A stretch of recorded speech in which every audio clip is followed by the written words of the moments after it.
Salut à tous, bienvenue dans notre nouvelle vidéo, les indomptables dauphinois. Alors aujourd'hui je vais vous présenter le Trailhawk.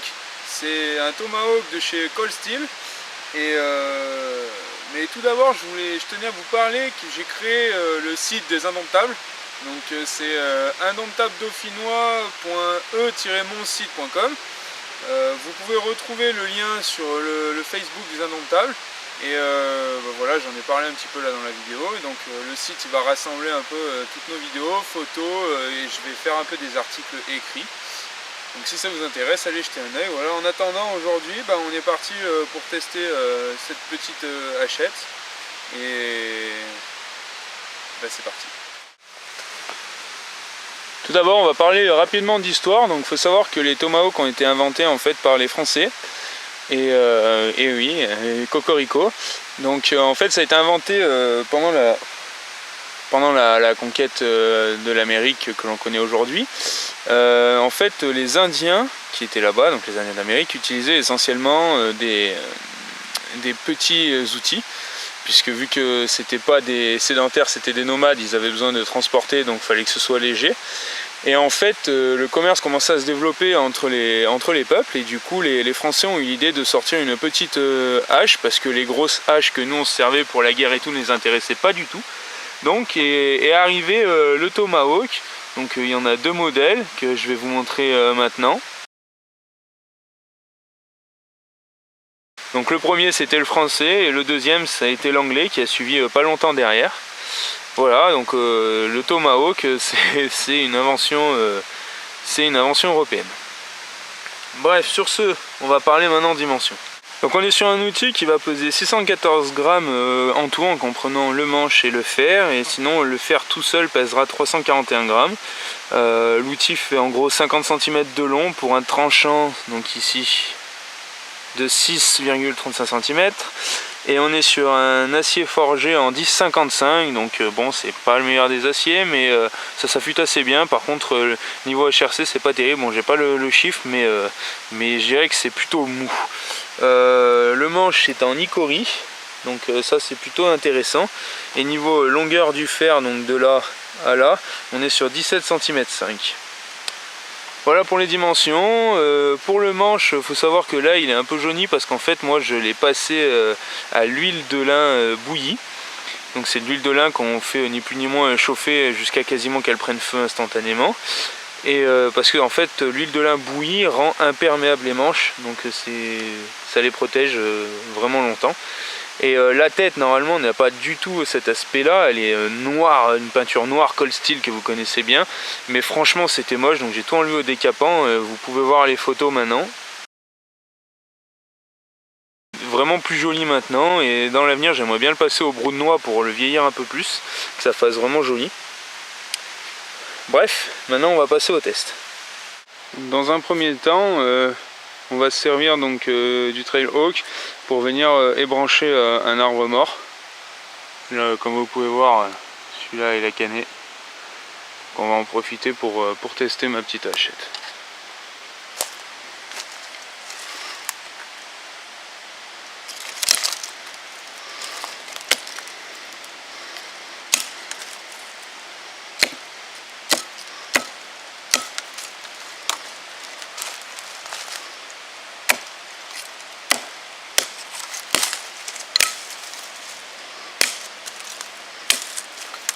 Bon, bien sûr, aucun problème pour ébrancher.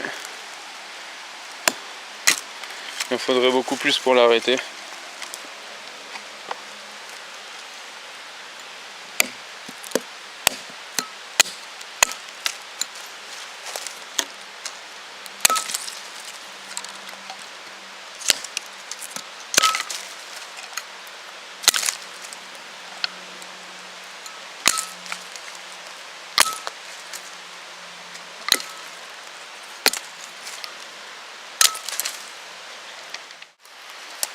Bien, on va donc maintenant profiter donc de l'arbre mort, le même que je viens d'ébrancher, pour l'abattre en fait avec cette petite hachette.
Voilà, il m'a pas fallu longtemps, il m'a fallu 5 minutes pour tomber l'arbre.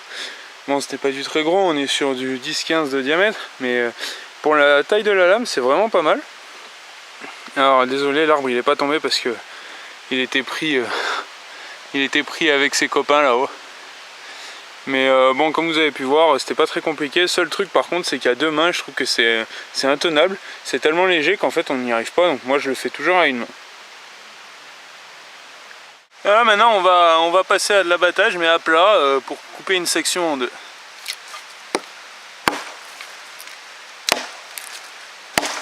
Comme vous pouvez le voir, la pénétration est pas mauvaise. En fait, on a un bras de levier qui est quand même assez énorme. Vu qu'en bout de manche, en fait, on a 50 cm de manche. Donc c'est vraiment pas négligeable. Alors ça fait que quand la lame rentre, et vu que la lame est assez fine, elle rentre facilement.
Maintenant on va passer à de la refente.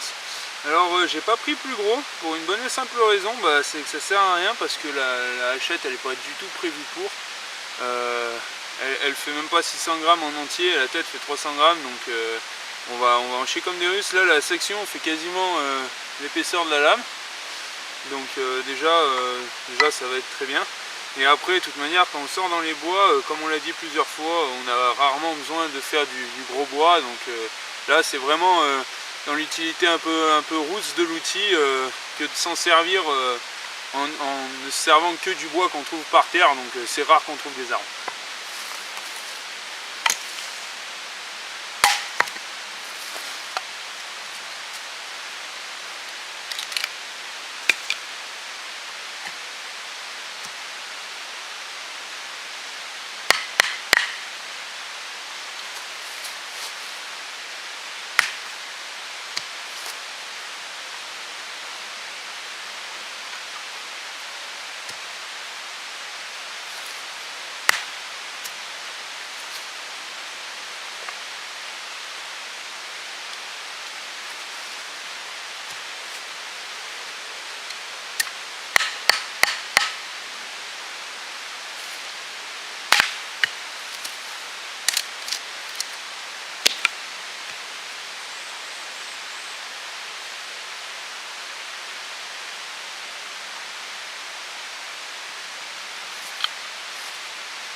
Voilà, donc l'outil me montre assez vite ses faiblesses, hein, parce que pour refendre c'est vraiment pas prévu pour.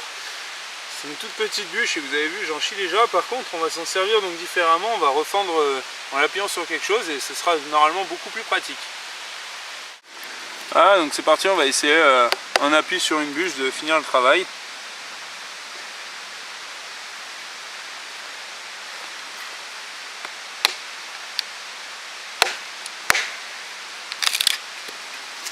Voilà, ça marche mieux comme ça. On devrait en venir à bout assez rapidement comme ça.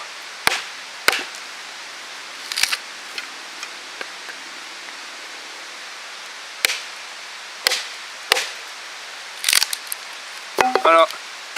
Donc pour refendre avec des petites lames, ce sera beaucoup plus pratique dans ce sens-là.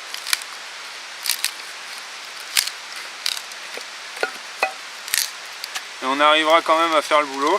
Par contre, comme je disais, la grosse section, ce sera vraiment pas utile d'aller commencer à attaquer. C'est pas fait pour ça.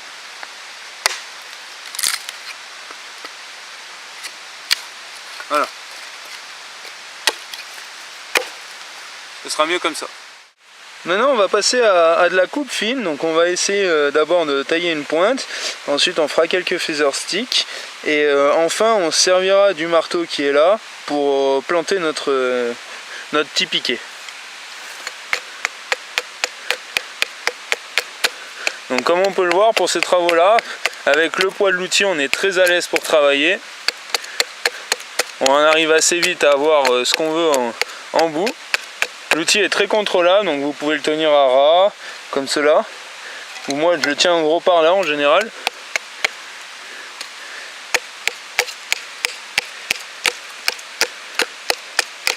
Voilà.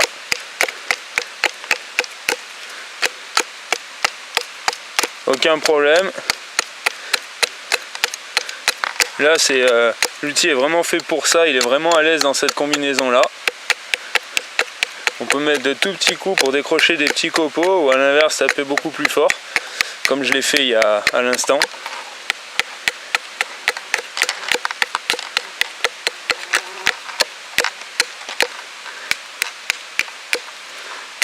Là on a déjà une pointe plus qu'honorable. Pour les feather sticks, la lame va très bien. Comme vous pouvez voir là, j'arrive à faire de très fins copeaux. Assez enroulé qui devrait partir relativement vite.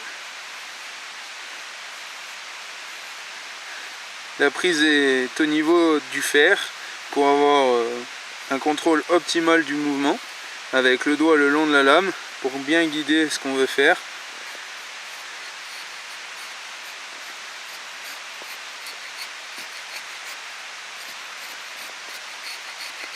On peut faire du plus gros comme là.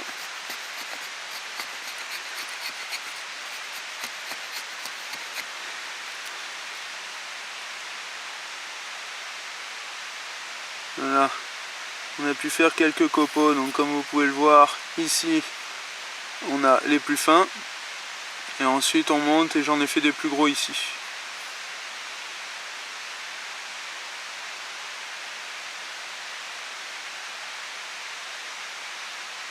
Après avoir fait notre pointe, maintenant on va planter notre sardine. Donc par contre là ça va être easy parce qu'on a le petit marteau au cul du trail-hawk.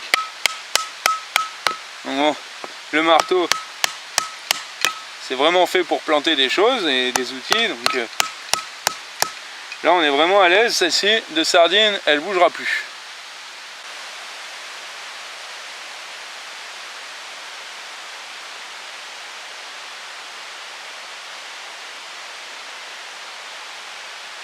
On va parler rapidement du fait que le tomahawk c'est un fer qui est monté sur un manche, mais par contre l'œil est relativement simple, comme on peut le voir, et il est monté de façon conique, donc le bout ici est plus gros que le départ du manche jusque là, de façon à bloquer en fait simplement le fer simplement en tapant à l'envers.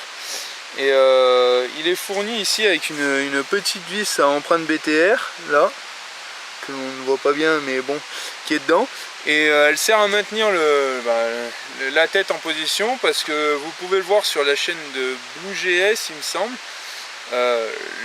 la tête a tendance tout simplement, si on ne serre pas la vis, à se barrer. On a beau taper comme un bourrin, moi il a fallu que je retaille un peu le haut du manche en icori pour qu'il soit un peu plus fin et que la tête s'enquille vraiment mieux dedans. Maintenant depuis j'ai plus trop de problèmes, donc là on va enlever la vis pour montrer. Et comme ça on va se rendre compte qu'on a aussi un outil qui n'a pas besoin de manches.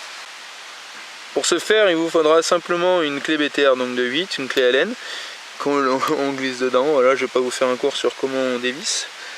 On tourne dans le sens inverse des aiguilles d'une montre. Voilà, on peut voir la vis. Et donc maintenant on devrait pouvoir enlever le manche.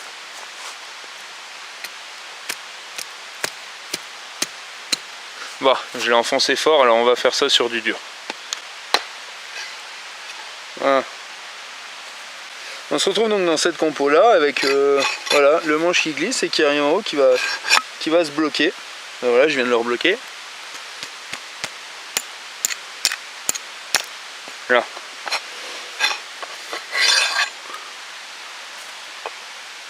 Donc voici le manche, tout bêtement. C'est vraiment simple. On peut voir là comme il faut le cône avec l'empreinte laissée par le trail hawk.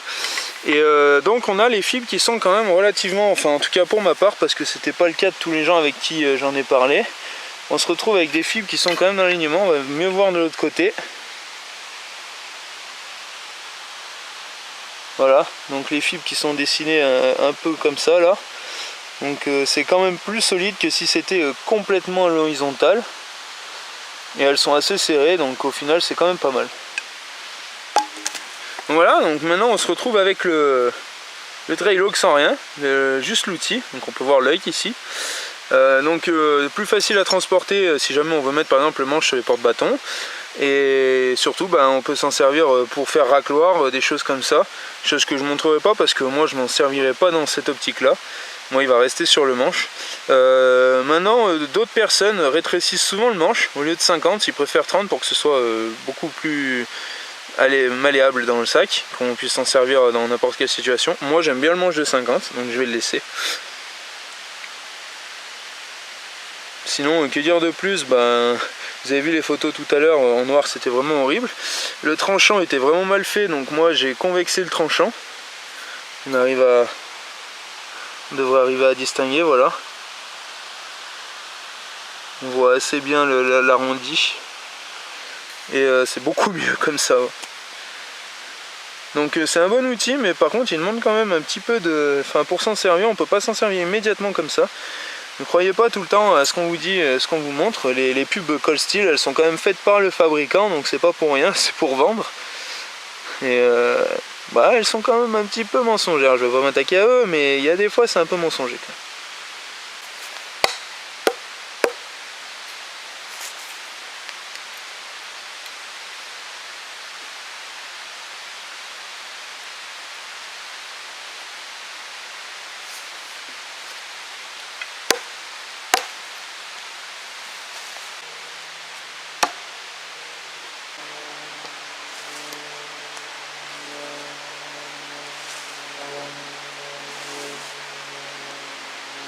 On arrive donc au terme de cette vidéo, comme d'habitude. Alors là ça va être la conclusion. Que dire sur cet outil? C'est un outil que j'aime bien. Donc, je pense que je l'ai emmené plusieurs fois. Déjà par sa légèreté. Si on veut vraiment se la jouer bushcraft, on part sans le manche et on s'en construira un sur place pour le temps du bivouac. Moi ce sera pas mon cas. Je suis pas dans le bushcraft, je fais tout sur place.